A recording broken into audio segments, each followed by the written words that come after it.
ukutheswa kokholo lomuntu. Itya seyithinjiwe lo muntu uSamueli ajonge kuye.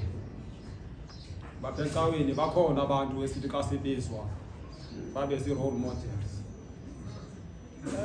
Babhubhu Eli umuntu ebecinga uba uSamueli uzawufumana amazwi okanye ubulumko kuye ukuthestwa kokholo lomuntu. uSamueli ephila nje kule mpilo yakhe yobusumayeli esemncinci. Into yecawa okanye icawa amaFilisti adlalisa ngayo kwizixeko zamaFilisti. Ukholo lukaSamueli. Xa kusondela amaSirayeli okanye amaFilisti apha eMizpa, vayisi kuyoyika abaSirayeli. Athi kuSamueli, khala kuThixo wakho.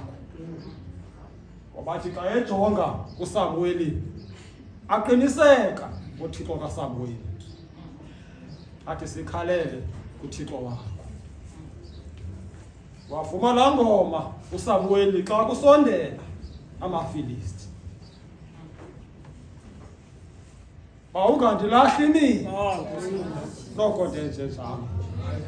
Watsho uSamueli ekhalela amaSirayeli. Wathi uSamueli kuThixo wakhe, ndothini na mna? Athi ndoyaphi na xa ndilahliweyo? Ubeka kuSamueli emveni kwaloo ngxuma kaxaka elilitye. Xa ndizawubiza umntu ngamnye lapha azobekela ilitye. Sister Sumane xa uzawuphakama. Ndizawubiza wonke umntu olapha irhamente iphela. Umntu ngamnye apha azomisa ilitye lakhe.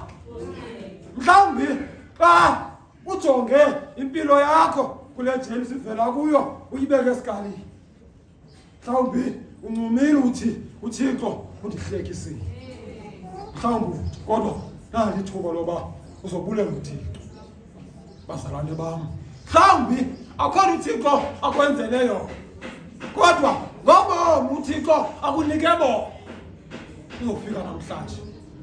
Bulele lo. Zawuthi sister Sumane. Azokwazi ucela uThixo. Walephi sister Sumane icela ukuthi xa uvakalelwayo uzapha uzobulela uThixo. Over to you, sister Sumane. Krestu, mkhululi.